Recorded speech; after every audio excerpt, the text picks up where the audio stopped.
A Revolução Russa, que durou de 1917 a 1928, foi constituída de uma série de eventos responsáveis por derrubar a monarquia que comandava o Império Russo até então e criar a União das Repúblicas Socialistas Soviéticas, a URSS, o primeiro país socialista do mundo.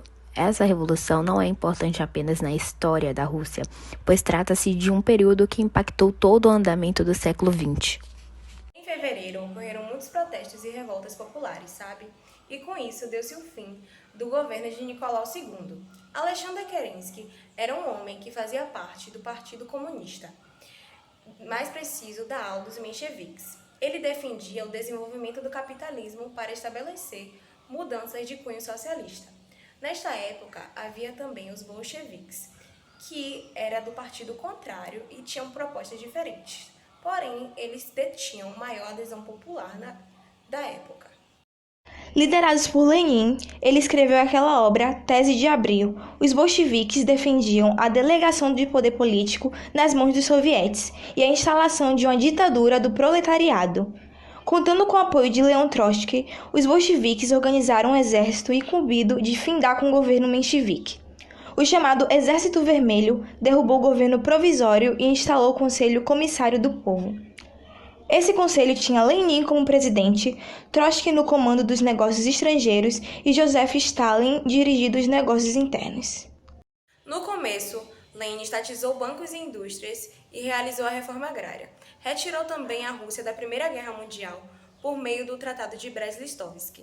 Mesmo adotando medidas de caráter popular, havia reacionários russos que tentavam derrubar o governo dos bolcheviques.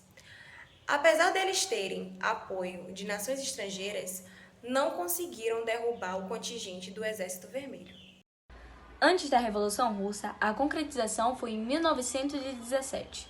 O sistema político que organizava o país desde o século XVI era o cesarismo, e tratava-se de uma forma de absolutismo no qual o Cesar, o imperador, concentrava em suas mãos todos os poderes. Ao Cesar eram atribuídas todas as classes sociais, desde os servos até a nobreza, conhecidas como boiardos, e a Igreja Católica Ortodoxa. Esses dois últimos grupos eram considerados mais livres do que os servos, mas mesmo assim tinham suas liberdades controladas pelo Império. A Oshana era uma polícia política e ela controlava e vigiava a educação e os tribunais. No país não existia a liberdade de imprensa. Já os camponeses viviam em extrema miséria e mesmo assim pagavam impostos para manter o sistema cesarista. As divergências ideológicas dentro do partido fizeram surgir dois grupos essenciais na Revolução Russa. Mencheviques, palavra russa para minoria, do POSDR, liderados por Plekhanov. Acreditava que era possível chegar ao poder de maneira pacífica, como por meio de eleições. Apesar de defender a implantação do socialismo na Rússia, os mencheviques acreditavam que a transição para esse tipo de governo deveria ser gradual e feita por reformas políticas e econômicas. Bolcheviques, a maioria, os bolcheviques eram liderados por Lenin e defendiam as necessidades de uma revolução armada para tirar o czar do poder. Os bolcheviques também pretendiam instalar o socialismo no país, mas de maneira imediata. Em 1904, a Rússia entrou em conflito com o Japão pelos territórios da China e da Manchúria. Em 1905, a guerra russo-japonesa acabava com a derrota da Rússia e a oposição ao czar ganhava força. Descontente com a desorganização da economia e humilhados pela derrota, o povo iniciou a Revolução de 1905. O movimento não tinha liderança ou objetivos claros, mas um de seus episódios ficou marcado na história do país, conhecido como o Domingo Sangrento. Nesse dia, um protesto pacífico organizado pelo padre Gregório Camponi, que tinha como objetivo de levar um abaixo-assinado com uma série de exigências ao czar, foi violentamente repreendido. Nicolau II ordenou a sua guarda, que abriu fogos contra manifestantes e deixou centenas de mortos.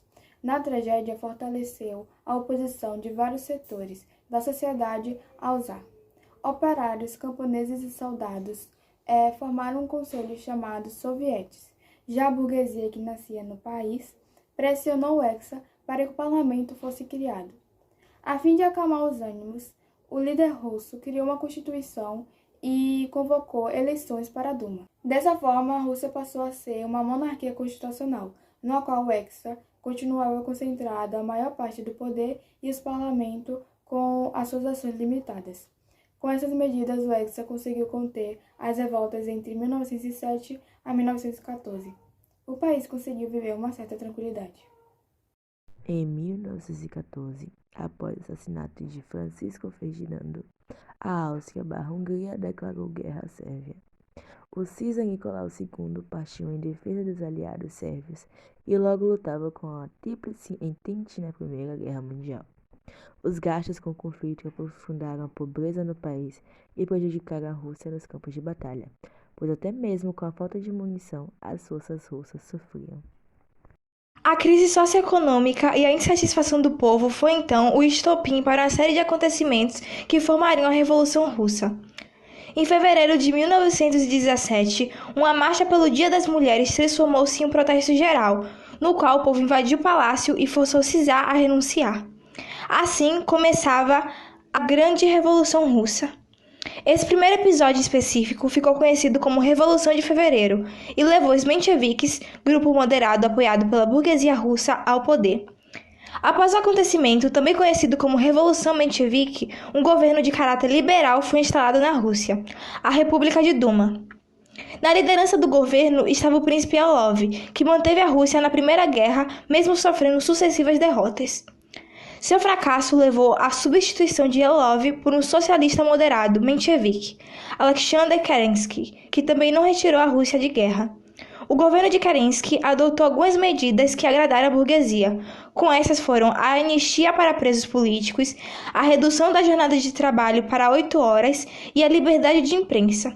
Entretanto, os mencheviques não atenderam às reivindicações dos camponeses por terras e nem dos operários por melhores salários.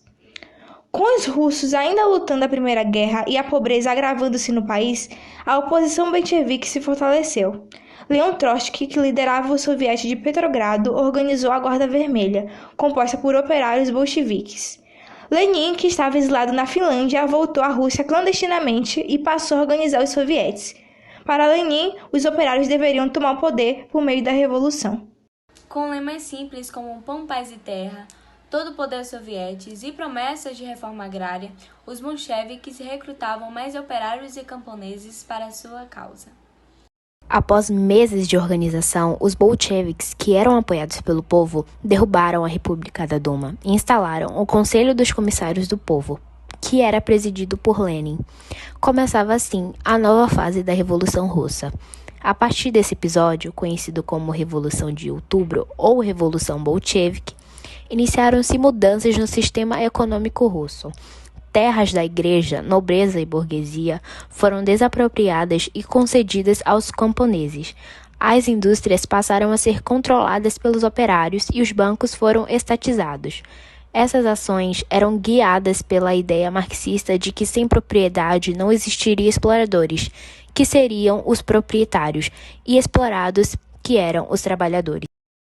Em março de 1918, a Rússia finalmente assinava um contrato de paz com a Alemanha, e assim saía da Primeira Guerra Mundial, aceitando entregar a Polônia, Ucrânia e Finlândia aos alemães.